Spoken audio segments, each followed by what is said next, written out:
இன்னைக்கு நம்ம பார்க்க போற படம் வந்து தமிழ் சினிமாவையே உலுக்குன ஒரு திரைப்படம்னா, அது இந்த படம் தான். எந்த ஒரு எதிர்பார்ப்புமே இல்லாத ஒரு நடிகருக்கு இவ்வளோ ஒரு பெரிய மார்க்கெட்டா அப்படின்ற மாரி ரசிகர்கள்லாம் ஒரு மிகப்பெரிய இன்ப வெள்ளத்துல ஆடுறதோட, கூட இருக்கிற நடிகர்களுமே வந்து ஆச்சரியப்படுற அளவுக்கு ஒரு மிகப்பெரிய கிரௌத்னா அது நம்ம பிரதீப் ரங்கநாதனுக்கு தான். அவர் நடிப்புல வெளியான டியூட் படத்த பத்தி தான் பார்க்க போறோம். இந்த படம் வந்து என்ன ப்ரோ அவ்வளோ பெரிய படம்லாம் இல்லையே அப்படின்ற மாரி நீங்க நினைப்பீங்க. பட் ஆனா இதோட கருத்துக்கள் வந்து உண்மையிலேயே ஒரு நல்ல கருத்து தாங்க. இந்த படத்துக்கு வந்து 100 கோடிக்கு மேல வசூல் எதுக்கு வந்துச்சுன்றது வந்து எனக்கே புரியல. பட் ஆனா படம் பார்த்ததுக்கு அப்புறம் தான் புரிஞ்சுச்சு. ஸோ இந்த படத்தோட திரைக்கதையை என்னால முடிஞ்ச அளவுக்கு சுவாரஸ்யமா சொல்றேன். வாங்க படத்தோட கதைக்குள்ள போகலாம். படத்தோட ஓப்பனிங் இமேஜா என்னத்த காட்டுறாங்கன்னு பாத்தீங்கன்னா, ஒரு வெட்டிங்கை காட்டுறாங்க. நம்ம ஹீரோவோட என்ட்ரி. அப்ப வந்து என்ன பண்றாருன்னு பாத்தீங்கன்னா, நம்ம ஹீரோவோட எக்ஸுக்கு தான் அங்க கல்யாணமா. இதுவே பெரிய ட்விஸ்ட். இப்ப போய் என்ன பண்றாரு பாத்தீங்கன்னா, தன்னோட எக்ஸ் கிட்ட வந்து எதுக்கு என்ன கழட்டி விட்ட அப்படின்ற மாதிரி அவர் கேட்கிறாரு. இந்த பொண்ணு பதிலே சொல்லாம இருக்குது. இதை பார்த்துட்டு இருக்க அவங்க ஹஸ்பண்ட் வந்து என்னமா என்னமா அப்படின்ற மாதிரி கேட்டுட்டு இருக்காரு. பட் ஆனா வந்து எந்த பதிலுமே இந்த பொண்ணு சொல்ல மாட்டேங்குது. இவர் என்ன பண்றான்னு பாத்தீங்கன்னா, அந்த பொண்ணு கிட்ட கேட்டுட்டே இருக்கும்போது அந்த பொண்ணோட தாலியை பிடிச்சிடறான். அந்த தாலி வந்து தெரியாம வந்து கல்றது. இதை பார்த்தா கூட்டம் எல்லாருமே அட தாலி எடுத்தவனே அப்படின்ற மாதிரி அவனை திட்டுறாங்க. இதுக்கப்புறம் விரட்டி விரட்டி விரட்டி அவனை அடிக்கிறாங்க. ஹீரோவை போட்டு பொல பொலன்னு பொழக்கிறாங்க. அதுக்கப்புறம் என்ன ஆகுதுன்னு பாத்தீங்கன்னா, ஒரு வழியா வந்து அந்த பொண்ணு கிட்ட சொல்றான், இல்ல நான் தாலியா அறுக்கணும்லாம் வரல, உங்ககிட்ட கேள்வி கேட்கணும் தான் வந்தேன். இது தெரியாம நடந்த ஒரு இன்சிடென்ட், என்ன மன்னிச்சுக்க. பட் ஆனா என்ன ஏன் கழட்டி விட்டுன்ற ஒரு காரணத்தை மட்டும் நீ சொல்ல அப்படின்னும் போது அந்த பொண்ணு சொல்லாம அனுப்பி விட்டுறது. இதுக்கப்புறம் என்ன ஆகுதுன்னு பாத்தீங்கன்னா, நம்ம ஹீரோவோட மாமா பொண்ணு இருக்கு பாத்தீங்களா, இந்த படத்தோட ஹீரோயினியும் அவங்க தான். அவங்க வந்து என்ன பண்றான்னு பாத்தீங்கன்னா, போலீஸ் ஸ்டேஷன்ல நம்ம ஹீரோ வந்து காப்பாத்துறாங்க. அதாவது ரிலீஸ் பண்ண வைக்கிறாங்க. அப்ப போலீஸ் கேட்கறாரு, இந்த மாதிரி பொறுக்கிக்கலாம் எதுமா ஹெல்ப் பண்ற அப்படின்னும் போது, எங்க அப்பா தாங்க மினிஸ்டர், என்னது மினிஸ்டரோட சொந்தமான்னு சொல்லிட்டு அவரை வந்து ரிலீஸ் பண்ணிடுறாங்க. இப்போ ஹீரோவை பார்த்து கேட்கறாங்க, ஏன்டா ஒரு பொண்ணுக்கு பிடிக்கலன்னா விட்டுற வேண்டியதானே, அதை விட்டு தாலி இருக்கிற அளவுக்குலாமா போவ அப்படின்ற மாதிரி கேட்கும்போது, நான் சும்மா பிரச்சனை பண்றது கூட போகல, அந்த பொண்ணுகிட்ட கேள்வி கேட்கறதா போனேன், இது அறியாம தெரியாம நடந்த ஒரு தப்பு, இதை போய் நீ பெருசுபடுத்திட்டு இருக்க, விடு விடு அப்படின்ற போது அந்த பொண்ணு என்ன பண்றான்னு பாத்தீங்கன்னா, அவங்க அப்பா கிட்ட கூட்டு போறா. அவங்க அப்பா யாருன்னு பாத்தீங்கன்னா சரத்குமார், பால்வளைத்துறை அமைச்சரா அவர் இருக்கிறாரு. இந்த படத்துல சாதாரண ஒரு பால் வித்துட்டு இருந்த மனுஷன் இப்ப பால்வளைத்துறை அமைச்சரா இருக்காரு. இதுக்கு என்ன காரணம் அப்படின்ட்டு மீடியா எல்லாம் கேட்கறாங்க. அதுக்கு அவர் சொல்றாரு, என்னோட உண்மை உழைப்பு உயர்வு அதுதான் அப்படின்ற மாதிரி சொல்லிட்டு இருக்காரு. பேசிக்கிட்டே இருக்கும்போது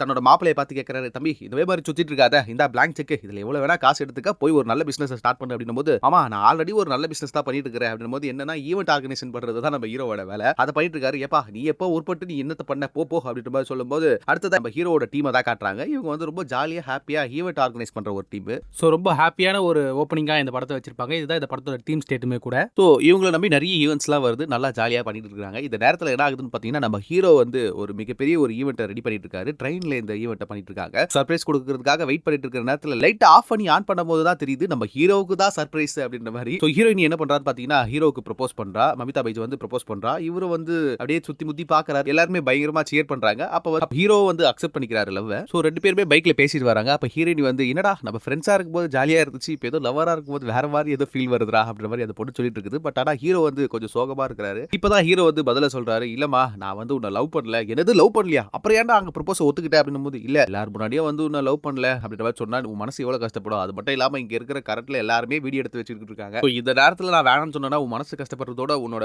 லைஃபே ஸ்பாயில் ஆயிடும். அதனாலதான் நான் வேணாம்னு சொல்லல அப்படின்னும் போது, இப்போ வந்து அந்த பொண்ணு ரொம்ப ஃபீல் பண்ணி அழுவுது. என்ன இதுக்கெல்லாம் போய் அழுவுற, நீ என்னோட மாமா பொண்ணு, அதனால நான் ரொம்ப உங்ககிட்ட க்ளோஸா இருக்கிறேன் தவிர தப்பாலாம் உன்னை பத்தி நான் நினைச்சதே இல்லை அப்படின்ற மாதிரி சொல்லும்போது, ஹீரோயின் வந்து இன்னும் ரொம்ப ஃபீல் பண்ணி அழுகுறாங்க. அப்புறம் தான் புரியுது உண்மையிலேயே அவங்க லவ் பண்ணிருக்காங்க போல் இருக்குது. இது நம்ம ஹீரோயின் சொல்றாங்க, நீ வேணா லெஃப்ட் ஹேண்ட்ல உன் லைஃபை வந்து டீல் பண்ணுவ, பட் ஆனா வந்து நான் அப்படி இல்ல, எனக்கு இந்த விஷயத்தை கடந்து வரதுக்கு கொஞ்சம் நாள் தேவைப்படுது, நான் கொஞ்சம் வெளியூருக்கு போயிட்டு வரேன் அப்படின்ற மாதிரி அந்த ஹீரோயின் சொல்லிட்டு அங்க இருந்து கிளம்பிடுது. நம்ம ஹீரோக்குமே வந்து லைட்டா வந்து கொஞ்சம் சோகமா இருக்குது. பட் ஆனா வந்து அவன் ஹீரோ ஃபீலிங்ஸ் அப்படின்ற மாதிரி சொல்லிட்டான். பட் ஆனா அந்த பொண்ணு வந்து ரொம்ப ஃபீல் பண்ணுது. இதான் இந்த படத்தோட செட்டப்னு சொல்லுவாங்க. அப்புறம் என்ன ஆகுதுன்னு பாத்தீங்கன்னா, ஒரு சில மாதங்கள் போகுது. பட் ஹீரோக்கு வந்து கொஞ்சம் கொஞ்சமா தன்னோட மாமா பொண்ணு இருக்கு பாத்தீங்களா, அந்த பொண்ணையே பிடிக்க ஆரம்பிக்குது. அவ கூட இருந்தது அந்த போட்டோஸ் எல்லாம் காமிக்கிறாங்க. அந்த மாதிரி சில விஷயம் இன்சிடென்ட்லாம் நடக்கும்போது அவனுக்கு வந்து உண்மையிலேயே வந்து தன்னோட மாமா பொண்ணை தான் லவ் பண்றான் அப்படின்றது தெரியாமையே அவ கூட சுத்திட்டு இருக்கான். பட் ஆனா அவ இல்லைன்னும் போது தான் அவனுக்கு வந்து அந்த உண்மையான லவ் புரிய ஆரம்பிக்கும். நம்ம தப்பு பண்ணிட்டோமே அப்படின்ற மாதிரி அவ யோசிக்கிறான். சோ தன்னோட மாமா கிட்ட போயிட்டு, இந்த மாதிரி மாமா நான் உங்க பொண்ணு லவ் பண்றேன் அப்படின்னும் போது, மாமா வந்து நீ தானே என் பொண்ணை வேணான்னு சொன்ன, இதுக்கப்புறம் நீ என்கிட்ட பேச தேவையில்ல அப்படின்ற மாதிரி சொல்றாரு. நான் தான் உங்க பொண்ணை கல்யாணம் பண்ணிக்கலாம்னு வந்தேன், இப்படி வீடேறி பொண்ணு கேட்க வந்தவனை வந்து இப்படி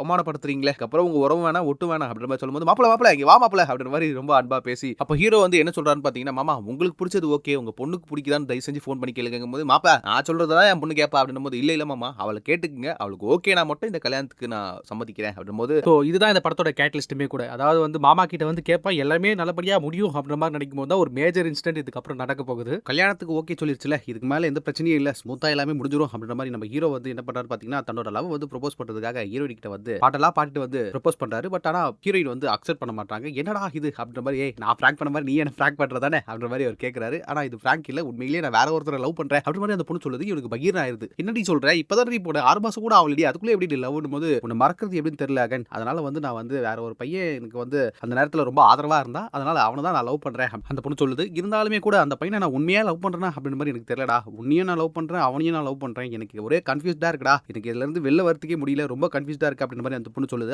ஸோ இதுதான் இந்த படத்தோட டிபேட்டுமே கூட. அந்த பொண்ணுக்கு என்ன பண்ணுறது தெரியாமல் இருக்குது. இப்போ ஹீரோவை லவ் பண்ணுவானா இல்லை அந்த பொண்ணோட பாய் ஃப்ரெண்டை லவ் பண்ணுமான்னு தெரியாமல் இந்த பொண்ணு முழிச்சிட்டு இருக்குது. ரெண்டு பேருமே லவ் பண்ணிட்டோம், பட் ஆனால் வந்து நம்ம மனசில் வந்து ரெண்டு பேருமே இருக்காங்களே அப்படின்ற மாதிரி அந்த பொண்ணு யோசிச்சுட்டு இருக்குது. இதை தான் இந்த படத்தோட கேட்லிஸ்ட்னு சொல்லுவாங்க. இப்போ வந்து ஹீரோ சொல்றான், நீ கன்ஃபியூஸ்ட் ஆகாத, நான் கேட்கறதுக்கு மட்டும் நீ பதில் சொல்லு, நான் இப்போ செத்துட்டேன்னா நீ என்ன பண்ணுவ அப்படின்னு டேய் என்னடா பேசுற அப்படின்ற மாதிரி அந்த பொண்ணு ஃபீல் பண்ணுது. அதுக்கப்புறம் நீ லவ் பண்றிய அந்த பையன் பேர் என்ன, ஒரு பேர் சொல்றா. அந்த பேர் சொன்னதும் அவன் செத்துட்டா என்ன பண்ணுவ அப்படின்னும் போது பலார்னு ஹீரோ அடிச்சிடா. அப்ப ஹீரோ ஃபைனல் பண்றான், நீ அவனை தான் லவ் பண்ற, என்ன லவ் பண்ணல அப்படின்ற மாதிரி சொல்லிடுறாரு. உண்மையிலேயே வந்து அவர் வந்து ரொம்ப லவ்வோட நம்ம ஹீரோ வந்து அந்த பொண்ணு கிட்ட லவ் சொல்லலான்னு வருவாரு. ஆனா வந்து அந்த பொண்ணு வந்து இந்த மாதிரி சொன்னதும் ஹீரோ ரொம்ப மனசு கஷ்டமாயிருவாரு. டாய்லெட்ல போயிட்டு அழுவாரு. ஒரே சோக கதையா இருக்கும். ஒரே அசிங்கமா போச்சு குமார், தோத்துக்கிட்டே இருக்கியடா அப்படின்ற மாதிரி ஃபீல் பண்ணி அவர் அழுவாரு. வெளியே வந்து அந்த பொண்ணு கிட்ட எதுவுமே தெரியாத மாதிரி காட்டிப்பாரு. சோ உன்னோட லவ் நான் சேர்த்து வைக்கிறவா அப்படின்ற மாதிரி சொல்லும்போது, டேய் எங்க அப்பா பத்தி உனக்கு தெரியாதரா, சரியான ஜாதி வரி பிடிச்சவரா, அவர்லாம் இந்த கல்யாணத்துக்கு ஒத்துக்க மாட்டார், ஏன்டி அந்த பையன் வேற ஜாதியா, ஆமா வந்து நம்ம ஜாதி இல்ல அப்படின்ற மாதிரி சொல்லும்போது, என்னடி இந்த காலத்துலயுமே இப்படி இருப்பாங்களா, நான் சொல்ற மாதிரி சொல்லு, உங்க அப்பா என்ன பண்றாருன்னு பார்க்கலாம் அப்படின்ற மாதிரி சொன்னதும் இப்போ இந்த பொண்ணு போய் அவங்க அப்பா கிட்ட வந்து பேசுறா. சரத்குமார் கிட்ட வந்து சொல்றா, இந்த மாதிரி நான் ஒரு பையனை லவ் பண்றப்பா அப்படின்னும் போது, என்னமா சொல்ற, இந்த நேரத்துல வந்து சொல்றியமா, கல்யாண ஏற்பாடுலாம் நடந்துருச்சு, இதுக்கப்புறம் வந்து சொல்றியா, சரி ஓகேமா, நான் மத்தப்ப மாதிரிலாம் இல்ல, உன் காதல நானே சேர்த்து வைக்கிறேன் அப்படின்னும் போது, அவன் வசதியில எதுவும் குறைச்சல் இல்லம்மா, அப்படி இருந்தாலும் நான் அப்பா பாத்துக்கிறேமா, அவனுக்கு நல்ல வசதி கொடுத்துறமா, அவன் ஏதாவது வேலைக்கு கிளைக்கு போடலாம் கூட சொல்லுமா, நான் வேலையை பார்த்து அவனுக்கு வைக்கிறமா, அவனை வந்து வீடு வாசல் எதுவுமே இல்லைனா கூட பரவாயில்ல, அவன் ஏழையா இருந்தாலும் பரவாயில்ல, நான் அவனை பாத்துக்கிறேமா, அவன் நம்ம ஜாதிக்காரனாமா அப்படின்னு கேட்கும்போது, இல்லப்பா அப்படின்ற மாதிரி அந்த பொண்ணு சொல்லும். இப்போ அவர் டென்ஷன் ஆகி, இல்லம்மா மட்டும் முடியாதுமா, நம்ம ஜாதிக்காரனா இருந்தா மட்டும்தாம்மா, அந்த பையனை நீ மறந்துருமா அப்படின்ற மாதிரி ரொம்ப பாசமா சொல்லுவாரு. என்னப்பா இப்படி சொல்றீங்க அப்படின்ற மாதிரி அந்த பொண்ணு ரூடா பேசும் பாருங்க. இப்போ என்ன பண்ணுவாருன்னா, அந்த ஸ்கிரீன் பக்கத்துல இருக்கும், வெளியில இருக்கிறவங்களுக்கு வந்து உள்ள என்ன பேசுறாங்கன்னு தெரியுன்றதுக்காக வந்து அதை மறைச்சிட்டு அப்பதான் அவரு உண்மையான முகத்தை காட்டுறாரு. அவருக்குள்ள இருக்கிற அந்த மிகப்பெரிய ஜாதி வரியை வந்து தலைவன் பயங்கரமா அந்த இடத்துல காட்டுவாப்புல. இங்க பாரு, உன் சித்தி செத்தால, அது எப்படி செத்தான்னு நினைக்கிறேன், சாதாரணமா கிணத்துல வந்து செத்தான்னு நினைக்கிறியா, நான் தாண்டி அவளை கொன்னேன் அப்படின்ற மாதிரி அவர் சொல்றாரு. தூக்கி வாரி போட்ட நம்ம ஹீரோயினுக்கு துடிச்சு செத்தா அப்படின்ற மாதிரி சொன்னதோ, இதே மாதிரி உன்னையும் சாவடிப்பேன், வேற ஜாதிக்கார பையனை நீ கல்யாணம் பண்ணணும்னு நினைச்சினாலே உன்னை கொன்றுவேன் அப்படின்ற மாதிரி அவர் மிரட்டுறாரு. ஸோ இந்த படத்தோட பி ஸ்டோரியுமே இதுதாங்க. நம்ம சரத்குமார் வந்து எவ்வளோ பெரிய ஒரு ஜாதி வரி பிடிச்சவருன்றத காட்டுறது தான் இந்த படத்தோட பி ஸ்டோரி. இந்த படத்தோட கதையை இவர் மூலியமா தான் நகரும்னா பாத்துக்கங்களேன். பாக்கியெல்லாம் எடுத்து அந்த பொண்ணை கொலை பண்றதுக்கே போறாரு. அப்ப திடீர்னு நம்ம ஹீரோ என்ன பண்றாருன்னு பாத்தீங்கன்னா, சுதாரிச்சுட்டு, மாமா இதெல்லாம் பிராங்க் மாமா அப்படின்ற மாதிரி போனை காட்டுறாப்ல. அப்ப போனை காட்டுனதும், அப்படியா மாப்ள, நானும் பண்ண மாப்ள பிராங்க், இது நான் பண்ண பிராங்க் அப்படின்ற மாதிரி சொல்றாப்ல. அவர் உண்மையாலுமே சொன்னாரா இல்ல பொய்யா சொன்னாரான்றது வந்து ஆடியன்ஸுக்கு டவுட்டா இருக்கும். அதனால பிளாஷ் கட்டா ஒன்று என்ன பண்ணிருப்பாங்க பாத்தீங்கன்னா, அவர் உண்மையிலேயே அவங்க தங்கச்சி வந்து கொண்டுப்பார் பாத்தீங்களா, அந்த பிளாஷை வந்து காட்டுவாங்க. அப்ப அவர் உண்மையாலுமே ஒரு ஜாதி வரி பிடிச்சவர் தான் அப்படின்ற மாதிரி ஆடியன்ஸுக்கு புரிய வரும். இதுக்கப்புறம் என்ன ஆகுதுன்னு பாத்தீங்கன்னா, அப்போ அப்பா கிட்ட சொன்னா இது எதுவுமே ஆகாது. இதுக்கு மேல வந்து இதை பத்தி பேசணும்னா நம்ம டெத் கன்ஃபார்ம் அப்படின்றது வந்து ஹீரோயினுக்கு புரிய ஆரம்பிக்குது. இப்போ வந்து என்ன ஆகுதுன்னு பாத்தீங்கன்னா, நம்ம ஹீரோ வந்து கேட்கறாரு, மெயின் ஹீரோ இருக்கார் பாத்தீங்களா, அவர் வந்து கேட்கறாரு, ஏமா உனக்கு உயிர் முக்கியமா உன் காதல் முக்கியமா அப்படின்னும் போது, என் காதல் தான் முக்கியம், எனக்கு உயிர்லாம் முக்கியம் இல்ல அப்படின்ற மாதிரி சொல்றா. சரி ஓகே, நீ நானே சேர்த்து வைக்கிறேன் உங்க ரெண்டு பேருக்கும் அப்படின்ற மாதிரி அந்த பையனை வர சொல்ல, ஃபாரின் அனுப்பிச்சு விட்டுற, நீங்க ஃபாரின் போயிருக்க செட்டில் ஆயிருக்க அப்படின்ற மாதிரி நம்ம ஹீரோ சொல்றாரு. இதுக்கப்புறம் என்ன ஆகுதுன்னு பாத்தீங்கன்னா, ஹீரோ வந்து பாய் ஃப்ரெண்டுக்கு கால் பண்றான், ஏய் மாமா பையனுக்கு எல்லாம் தெரிஞ்சிச்சு, பட் ஆனா அவன் நமக்கு ஹெல்ப் பண்றேன்றான், வாடா நம்ம ஃபாரின் போயிடலாம், நீ வா அப்படின்ற மாதிரி நம்ம பேசிக்கலாம் அப்படின்ற மாதிரி அவனை கூப்பிடுறாங்க. அவன் பேசிட்டு இருக்கும்போது தான் சொல்றான், ஓகேண்ணா நம்ம போலாம், ஒன்றும் பிரச்சனை இல்லை அப்படின்ற மாதிரி சொல்லும்போது, ஃபாரின் போறதுக்கு பாஸ்போர்ட் முக்கியம் இல்லைனா அப்படின்னும் போது, ஆமாப்பா இல்ல ஃபாரின் போறதுக்கு பாஸ்போர்ட் தேவைப்படுமான்னு எனக்கு தெரியல, அதனால பாஸ்போர்ட் என்கிட்ட இல்லையே, என்ன பண்றது அப்படின்னும் போது ஹீரோ பயங்கரமா டென்ஷன் ஆகிறான். ஏன்டா அது கூட தெரியாம எப்படா நீ லவ் பண்ற அப்படின்ற மாதிரி அவர் டென்ஷன் ஆகி பேசுறான். இதுக்கப்புறம் என்ன ஆகுதுன்னு பாத்தீங்கன்னா, சோ இதுக்கு மேல என்ன பண்றது தெரியாம பயங்கரமா ஹீரோ டென்ஷன் ஆயிட்டு இருக்கிற நேரத்துல ஒரு பர்சன் வந்து மேல வந்து பாப்பாரு, தம்பி என்ன லவ் பண்ணிருக்கீங்களா ரெண்டு பேரும் அப்படின்ற மாதிரி. ஆக்சுவலா வந்து என்ன ஆகும்னு பாத்தீங்கன்னா, இந்த பையன் வந்து தெரிய மாட்டான், பின்னாடி இருப்பான். அதாவது நம்ம மெயின் ஹீரோ இருக்கார் பாத்தீங்களா டியூடு, அவர் தான் தெரிவாரு. சோ ஹீரோயினியும் ஹீரோவும் ஏதோ லவ் பண்றாங்க அப்படின்ற மாதிரி நினைச்சுக்கிட்டு இந்த அண்ணன் பேசுவாரு. ஆனா வந்து இவர் நம்ம ஹீரோ வந்து டென்ஷன் ஆகி, அங்கிள் நீ கொஞ்சம் தயவு செஞ்சு இங்கிருந்து கிளம்புங்க, சின்ன சிரிச்சுங்க நாங்க அப்படிதான் இருப்போம் அப்படின்ற மாதிரி சிரிச்சா வரைக்கும் அவர் அனுப்பிச்சு விட்டுறாரு. பட் ஆனா பயங்கர டென்ஷன் ஆயிடுவாரு. இதுக்கப்புறம் என்ன ஆகும்னு பாத்தீங்கன்னா, ரிசப்ஷன் நடக்கும். அந்த ரிசப்ஷன்ல வந்து ரெண்டு பேருமே வந்து ரொம்ப டென்ஷனா இருப்பாங்க. மூணாவதா நம்ம ஹீரோயினியோட லவ்வரும் இருக்கான் பாத்தீங்களா, அவனும் வந்து சேர்ந்துப்பான். மூணு பேருமே என்ன பண்றது தெரியாம முடிச்சிட்டு இருப்பாங்க. இந்த நேரத்துல நம்ம ஹீரோவுக்கு வந்து ஒண்ணுமே பண்ண முடியாது, ரொம்ப ஒரு மாதிரி வெறுப்பா இருப்பாரு, என்னடா பண்றது அப்படின்ற மாதிரி யோசிச்சுட்டு இருப்பாரு. அந்த நேரத்துல வந்து நம்ம ஹீரோயினி வந்து டான்ஸ் ஆட சொல்லுவாங்க. ஏய் அவளா வரமாட்டா, நாங்களே 1008 பிரச்சனை இருக்கோம், என்னத்தை ஆட சொல்றீங்க அப்படின்னும் போது டக்குன்னு வந்து இந்த பொண்ணு என்ன பண்ணணும்னு பாத்தீங்கன்னா டான்ஸ் ஆடும். ஒரு குத்தம் பாருங்க, தியேட்டர்லாம் திரிக்க விட்டாங்க, அந்த மாதிரி இருக்கும் இந்த சீனு. அதுக்கு வந்து ஹீரோ பார்த்துட்டு அப்படியே பெர்சல் ஆயிடுவாரு. ஏமா நம்ம எத்தனை பிரச்சனைல இருக்கிறோம், என்னமா நீ சிரிச்சுக்கிட்டு இந்த மாதிரி டான்ஸ் ஆடிட்டு இருக்கீங்க அப்படின்ற மாதிரி அவர் மனசுக்குள்ள வச்சுப்பாரு. இதுக்கப்புறம் என்ன ஆகுதுன்னு பாத்தீங்கன்னா, இவங்க என்ன நீங்க கூத்தாட்டெல்லாம் போட்டுட்டு இருக்கீங்க, இதுக்கு மேலே உங்க கூடலாம் நான் இருக்க மாட்டேன் அப்படின்ற மாதிரி சொல்லிட்டு அவர் கோட்டை கழட்டிட்டு கிளம்பி போறாரு. அப்போ வந்து இவர் அத்தை பொண்ணு தானே, அதனால வந்து இந்த பொண்ணு சொல்லுவோம், என்ன அவன் இந்த மாதிரி சிக்கலை விட்டு போக மாட்டான் அப்படின்ற மாதிரி தன்னோட லவர் கிட்ட சொல்லிட்டு இருக்கா. அப்போ வந்து என்ன ஹீரோ டக்குன்னு கிளம்பி போயிடுறாரு.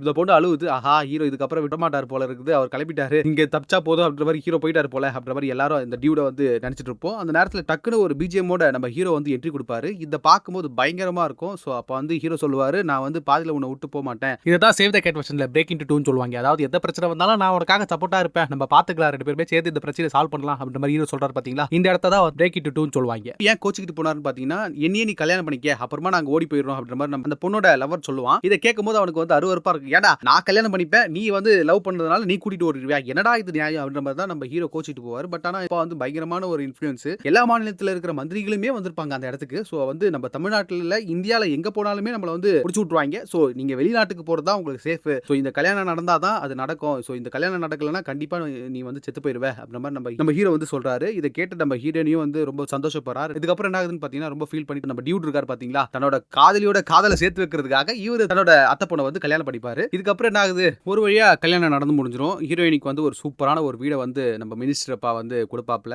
சந்தோஷமா இருங்க, பத்திரமா இருங்க. இந்த வீடு யாருக்கு சொந்தமாக போகுதுன்னா பிறக்க போற பேர பிள்ளைக்கு தான் இது சொந்தமாகும் அப்படின்ற மாதிரி அவர் சொல்லிட்டு அங்கிருந்து கிளம்பிடுறாரு. நம்ம ஹீரோயினோட லவர் இருக்கான் பாத்தீங்களா, அவன் வந்து லிஃப்ட்ல வந்து நிப்பான். அப்ப வந்து நம்ம அப்பாக்காரர் கேட்பாரு, ஏடா நீங்க என்னடா பண்ற அப்படின்ற மாதிரி கேட்கும்போது, நான் பால் குடிக்க வந்தேங்க. அப்படியா, ஆல்ரெடி எல்லாரும் குடிச்சிட்டாங்கன்னு நினைக்கிறேன், இருக்குதா போய் பார்ப்பா அப்படின்ற மாதிரி சொல்லுவாரு. பாய் ஃப்ரெண்ட் அந்த வீட்டுக்கு போயிருவா. சீக்கிரமா இவங்களை வந்து நம்ம பேக்கப் பண்ணி ஃபாரினுக்கு அனுப்பணும் அப்படின்ற மாதிரி யோசிக்கும் போது தன்னோட எக்ஸ் இருக்கா பாத்தீங்களா, அவளுக்கு கால் பண்ணி பேசுறாரு. அதாவது அந்த கல்யாணத்துல வந்து தாலி எடுத்தாரு பாத்தீங்களா, அந்த பொண்ணுகிட்ட கால் பண்ணி, ஏமா கொஞ்சம் ஹெல்ப் பண்ணுமா அப்படின்னும் போது, உங்களுக்கு ஒன்றும் இல்லை, அங்கே ஒர்க் பர்மிட் தேவைப்படுது. ஸோ பர்மிட் இருந்துச்சுன்னா போதும், நான் அந்த ஹெல்ப் பண்ணுறேன், எங்கள் ஊர்லேயே வந்து நான் உங்களுக்கு வந்து வேலை வாங்கி கொடுக்குறேன் அப்படின்ற மாதிரி அந்த ஹீரோயினோட ஹஸ்பண்டும் சொல்றாரு, ஹீரோயினும் சொல்றாங்க.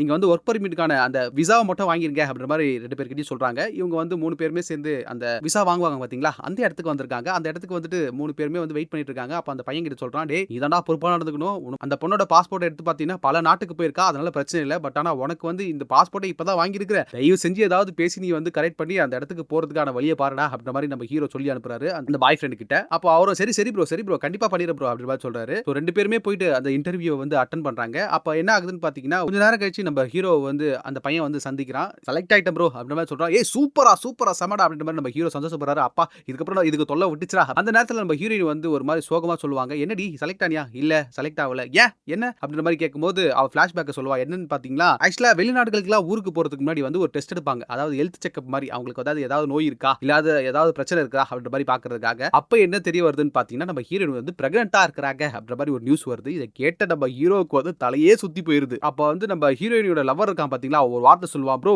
ஊசி இடம் கொடுக்காம நூல் நுழையுமா ப்ரோ அப்படின்ற மாதிரி அவன் சொன்னதோ ஹீரோ பயங்கரமா ஜோன் அவுட் ஆயிராரு. இவங்க 2 பேருமே சண்டை போட்டு இருக்காங்க. இவர் வந்து என்ன பண்றதுனே தெரியாம கொஞ்ச நேரம் யோசிக்கிறாரு. அதுக்கப்புறம் 2 பேருமே வந்து திட்டுறாரு. ஏட்டா என்னடா பண்றீங்க, இதெல்லாம் எப்படிடா நடந்துச்சு அப்படின்ற போது, இது எதிர்பாராதமா நடந்தது, எப்படி லாரி பஸ் மோதிக்கிற மாதிரியா அப்படின்ற மாதிரி இவர் பயங்கர டென்ஷன் ஆயிடுவாரு. அப்ப வந்து அந்த குழந்தைய கழிச்சிரு, இதுக்கு மேல வந்து அந்த குழந்தை இருக்க கூடாது அப்படின்ற மாதிரி அவர் சொல்றாரு. இதுதான் இந்த படத்தோட ஃபன் அண்ட் கேம்ஸும் கூட. நம்மளோட சிச்சுவேஷனை நினைச்சு பாரு, இப்ப மட்டும் அந்த குழந்தை வந்து வெளியே வச்சுன்னா அந்த குழந்தைக்கு என்ன பெருன்றது உனக்கு தெரியுமா அப்படின்போது இந்த பொண்ணு அடிச்சிரும். கனடா இது மாத்தி அடிச்சுக்கிறேன் அப்படின்போது, கொஞ்சம் புரிஞ்சுக்க, தயவு செஞ்சு அந்த குழந்தைய நம்ம வந்து கலைச்சிடலாம் அப்படின்போது 2 பேருமே பேசிக்கிறாங்க. கடைசியில என்ன பண்றது, இந்த குழந்தைய கலைச்சுதானே ஆகணும் அப்படின்ற மாதிரி நம்ம ஹீரோ ஹீரோயினி அப்புறம் பாய் ஃப்ரெண்ட் 3 பேருமே போயிட்டு ஹாஸ்பிட்டல்ல வந்து பேசிட்டு இருக்காங்க. அந்த பொண்ணு என்ன சொல்றான்னு பாத்தீங்கன்னா, சரி ஓகே டாக்டர் நீங்க கலைச்சிருங்க அப்படின்ற மாதிரி சொல்றா. ஆனா பட் நம்ம ஹீரோ வந்து என்ன யோசிக்கிறான்னு பாத்தீங்கன்னா, மேடம் இதுக்கப்புறம் அவளால குழந்தை பெற்றுக்கிறதுக்கு சுத்தமா வாய்ப்பு இல்லையா அப்படின்போது, ஆமாப்பா கொஞ்சம் வாய்ப்பு கம்மி தான், ஆக்சுவலா அவளோட உடல்நிலை வந்து சரியில்லை அப்படி மாதிரி நம்ம டாக்டர் சொல்லிடுறாங்க. அப்ப என்ன பண்றாரு, கருக்கலைப்பு பேப்பர் இருக்கு பாத்தீங்களா, அதை எழுதி கொடுத்துருப்பாரு. அதை கிழிச்சிருவாரு. மேடம் இதுக்கப்புறம் எதுவுமே பண்ண முடியாதுல்ல அப்படின்போது, அவங்க அடல்ட் நாங்க பண்ணிப்போம், அவங்க சம்மதம் இருந்தா மட்டும் போதும். அந்த பொண்ணு சம்மதம் தான் சொல்லிட்டு இருக்கோம். அப்புறம் வந்து நம்ம ஹீரோ சொல்லுவாரு, நீ விடு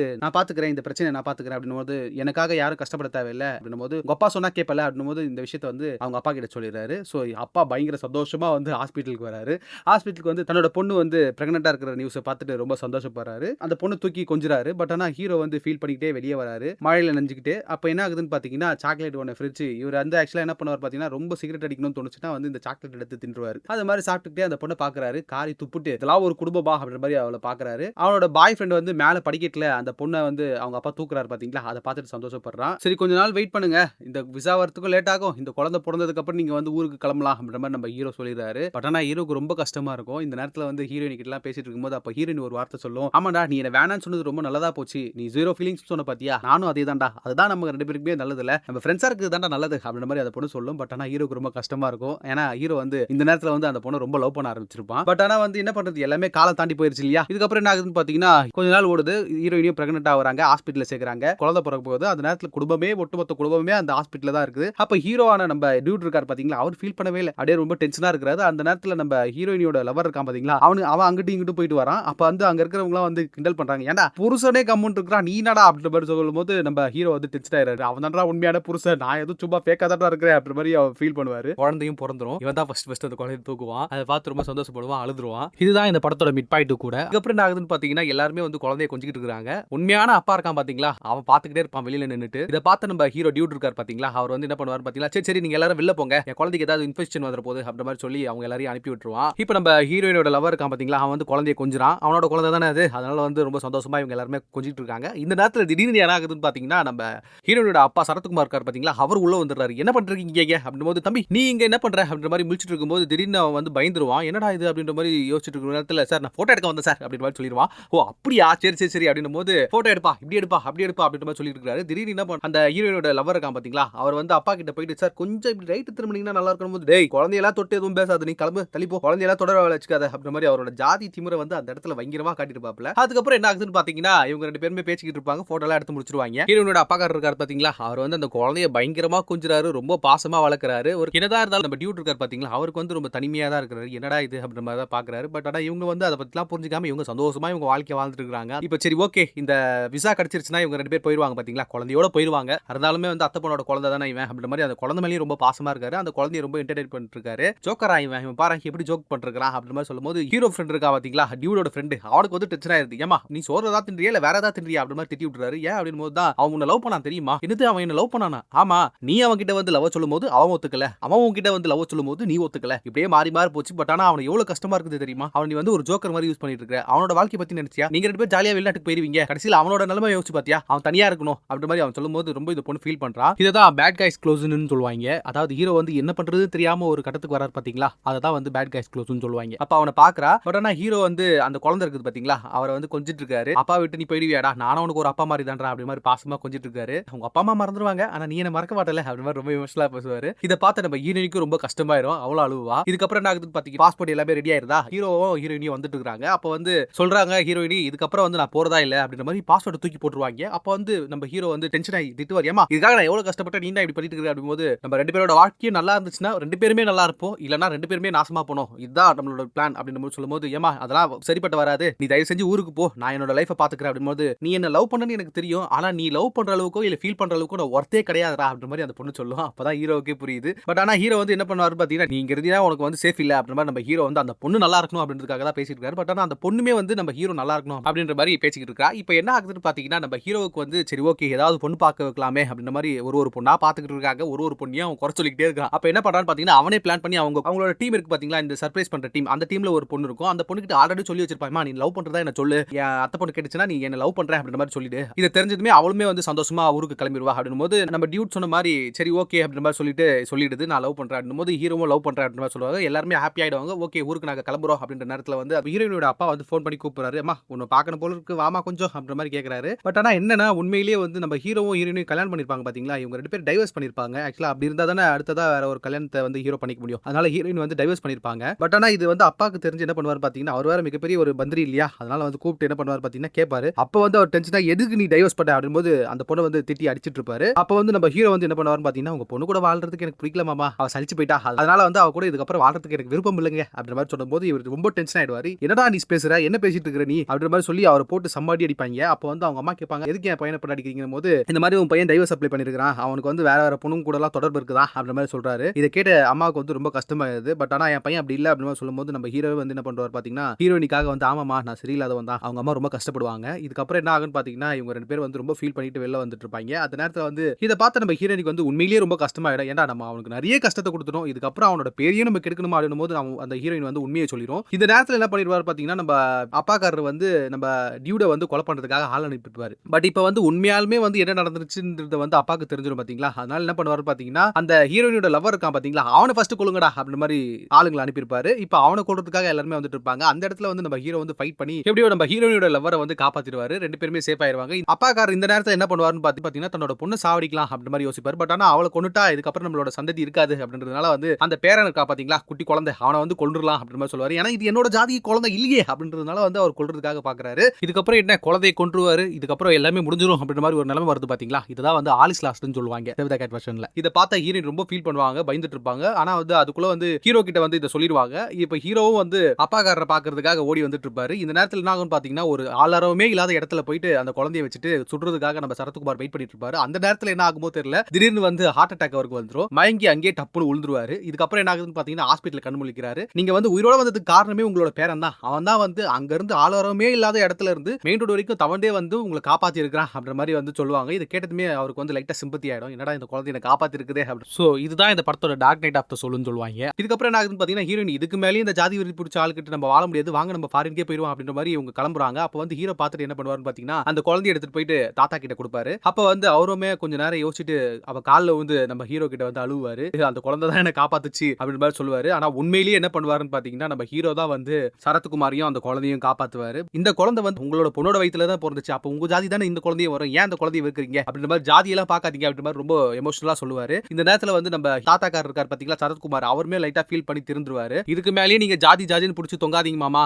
ஆல்ரெடி ஒரு கொலை பண்ணிட்டீங்க, அந்த கொலைக்கான தண்டனையை நீங்க அனுபவிக்கணும் அப்படின்ற மாதிரி சொல்வாரு. மாமனாரை என்ன பண்ணுவாருன்னு பாத்தீங்கன்னா ரொம்ப ஃபீல் பண்ணி யோசிப்பாரு, ஆமா நம்ம பண்ணது தப்பு தான் அப்படின்ற மாதிரி யோசிப்பாரு. இந்த நேரத்துல என்ன ஆகுன்னு பாத்தீங்கன்னா அந்த குழந்தைய வந்து கூப்பிடுவாரு, அந்த குழந்தைய கூப்பிட்டு கொஞ்சுவாரு. இதுக்கப்புறம் வந்து அவங்க ரெண்டு பேரும் ரொம்ப சந்தோஷமா இருப்பாங்க. அந்த பொண்ணோட லவர் இருக்கான் பாத்தீங்களா, அவனும் அங்க இருப்பான். இவங்க எல்லாரையுமே சேர்த்து வச்சுட்டு ஹீரோ தனியா ஒரு மாதிரி சோகமா அப்படியே வெளில வருவாரு சாக்லேட் சாப்பிட்டுட்டு. சோ இப்போ எல்லாரையுமே சேர்த்து வச்சதுக்கு அப்புறம் ஹீரோ வந்து தனியா வெளியே வராரு பாத்தீங்களா, ஒரு முடிவுக்கு இந்த படத்தை கொண்டு வராரு பாத்தீங்களா. இததான் வந்து பிரேக் இன்டு 3ன்னு சொல்லுவாங்க. கட் பண்ணா கிளைமேக்ஸ்ல வந்து ஹீரோயினோட அப்பா இருக்கார் பாத்தீங்களா, அவர் வந்து ஜெயிலுக்கு போறாரு. தன்னோட கொலை பண்ணார் பாத்தீங்களா, தங்கச்சியே கொலை பண்ணாரு, அந்த கேஸுக்காக வந்து அவர் ஜெயிலுக்கு போயிட்டு தண்டனை அனுபவிக்கிறாரு. சோ ஒரு வழியா இந்த படத்தோட எண்டிங் வந்துருச்சு பாத்தீங்களா. இவர் வந்து தெரிஞ்சிடறாரு, சோ ஜெயிலுக்கும் போயிடுறாரு. இதான் இந்த படத்தோட ஃபினாலேவும் கூட. இதுக்கப்புறம் என்ன ஹீரோயினியும் அவனோட பாய் ஃப்ரெண்ட் ஃபாரின் போயிடுவாங்க. ஹீரோ தனிமையா இருப்பாரு அப்படின்ற மாதிரி நம்ம நினைப்போம். பட் இந்த நேரத்துல ஹீரோ வந்து ரொம்ப தனிமையா ஃபீல் பண்றாரு. அப்ப அவங்க அம்மா கிட்ட பேசியிருக்காரு. அப்ப அம்மா சொல்றாங்க, ஏன்டா இப்படியே இருந்தீனா எப்படிடா, உனக்குன்னு ஒரு வாழ்க்கை இருக்குல்லடா அப்படின் போது, ஏமா இதுக்கு மேலாம் என்னமா அப்படின் போது, ஏன்டா நம்ம ஹீரோயினி ப்ரப்போஸ் பண்றதுக்காக ஒரு பொண்ணை ரெடி பண்ணால, அவளும் கூட உனக்கு ஓகே அப்படின்ற மாதிரி சொன்னானுங்கம்மா, ஃப்ரெண்டுமா சும்மா பேசிட்டுமா, டேய் உண்மையிலேயே ஆனா உனக்கு அவர் மேல எந்த கிரஷ் இல்லையா அப்படின் போது, ஆமா கிரஷ் எல்லாம் இருக்குதுமா, பட் ஆனா வந்து அது எப்படிமா செட் ஆகும் அப்படின் போது, போன்ல அம்மா ஆல்ரெடி அந்த பொண்ணு கிட்ட பேசிட்டு இருப்பாங்க. ஏமா கேட்டியா அவனை லவ் பண்றானா, சும்மா இந்த மாதிரி நடிச்சிட்டு இருக்கான் வா அப்படின் போது, இவனுக்கு வந்து பயங்கர சர்ப்ரைஸா இருக்கும். நம்ம ஹீரோயினி இருக்கா பாத்தீங்களா மாமா பொண்ணு, அந்த பொண்ணு அப்புறம் அவங்களோட ஹஸ்பண்ட் குழந்தை எல்லாருமே அவங்க ஃப்ரெண்ட்ஸ் எல்லாருமே வந்து இருக்காங்க. அப்ப வந்து ஹீரோக்கு வந்து சர்ப்ரைஸ் கொடுப்பாங்க. அந்த பொண்ணு இருக்கா பாத்தீங்களா ஹீரோ கூட வேலை பார்த்துச்சு, அந்த பொண்ணு வந்து இவங்க கிட்ட வந்து ப்ரோபோஸ் பண்ணுது, என்ன ப்ளீஸ் தயவு செஞ்சு ஏத்துக்க அப்படின் போது ஹீரோ பார்த்துட்டு சிரிச்சிட்டு இருக்கான். பட் ஆனா வந்து அந்த லவ் வந்து அக்செப்ட் பண்ணிக்கிறான். சோ ஒரு வழியா ஹீரோக்குமே ஃபைனலா ஒரு ஆள் கிடைச்சிருச்சு. இதுதான் இந்த படத்தோட ஃபைனல் இமேஜும் கூட. உண்மையிலேயே ஒரு கமர்ஷியலான என்டர்டெய்னிங் படம் தான். சோ முதல் பட இயக்குனர் மாதிரியே இல்ல, ஒரு நல்ல ஒரு ஸ்கிரீன் பிளே தான். கொஞ்சம் வந்து தூக்கலா இருந்துச்சு தவிர உண்மையிலேயே ஒரு நல்ல படம் தாங்க. ஒரு 100 கோடி வசூலா அடிக்கிறதுன்றது வந்து ஒரு புதுமுக இயக்குனர் புதுமுக நடிகர்ன்றது வந்து 3 படம் தான் அவர் நடிச்சிருக்காரு. 3வது படமும் 100 கோடினும் போது ஆச்சரியம் தானே. சினிமால வந்து திரைக்கதையும் நடிப்பும் தான் வந்து படத்தோட வெற்றி இப்போ வந்து சமீப காலமா தீர்மானிக்குது. அது வந்து இந்த படத்து மூலமா நிரூபணம் ஆயிருக்குது. சோ இந்த படத்தை வந்து நான் தியேட்டர்ல பார்க்கல ப்ரோ, அதனால ஓடிடில பார்க்கணும் நான் விருப்பப்படுறேன் அப்படின்னு நீங்க நினைச்சீங்கன்னா ஓடிடியோட லிங்க் வந்து நான் டிஸ்கிரிப்ஷன்ல கொடுக்குறேன், போய் பாருங்க. இந்த படத்துக்கு என்னோட ரேட்டிங் என்னன்னு பாத்தீங்கன்னா 10 out of 8ங்க. இதே போல வேற ஒரு நல்ல படத்தோட திரைக்கதை என்னால முடிஞ்ச அளவுக்கு சுவாரஸ்யமா சேவ் த கேட் வெர்ஷன்ல சொல்ல பார்க்கறேன். அதுவரை உங்களிடமிருந்து விடைபெறுவது நான் உங்கள் பரத்வாஸ்.